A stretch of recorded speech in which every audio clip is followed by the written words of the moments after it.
గద్దరన్న బతుకున్నంత వరకు పాపం కాంగ్రెస్కి చాలాసార్లు వ్యతిరేకించారు. ఈ రోజు రేవంత్ రెడ్డి మాత్రం కాంగ్రెస్ పార్టీ హక్కును చేర్చుకుంటుంది. చూడండి అప్పుడు కాంగ్రెస్ పార్టీకి ఎట్లా పాట పడిందో. కాంగ్రెస్ పాలనలో రన్నో మనకు కన్నీళ్ళ మిగిలాయిరన్నా.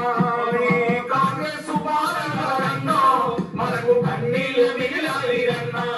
ఈ కాంగ్రెస్ పాలనలో రన్నో మనకు కన్నీళ్ళ మిగిలాయిరన్నా. ఈ కాంగ్రెస్ పాలనలో రన్నో మనకు కన్నీళ్ళ మిగిలాయిరన్నా. గోదావరి తల్లి గొల్లుమని ఏడ్చింది, గోదావరి తల్లి గొల్లుమని ఏడ్చింది. కృష్ణమ్మ తల్లిరా కన్నీళ్లు రాల్చింది, కృష్ణమ్మ తల్లిరా కన్నీళ్లు రాల్చింది. సింగరేణి తల్లి చిన్నబోయినాది, సింగరేణి తల్లి చిన్నబోయినాది. 16 అయినాది కాంగ్రెస్ పాలనలన్నా మనకు కన్నీళ్లు మిగిలాయిరన్నా. ఇది పరిస్థితి. ఆయన పాటతోటే ఆకట్టుకుంటున్న అంత పెద్ద మహానుభావుడు స్వర్గీయ గద్దరన్న స్మరించుకుంటూ ఈ వీడియో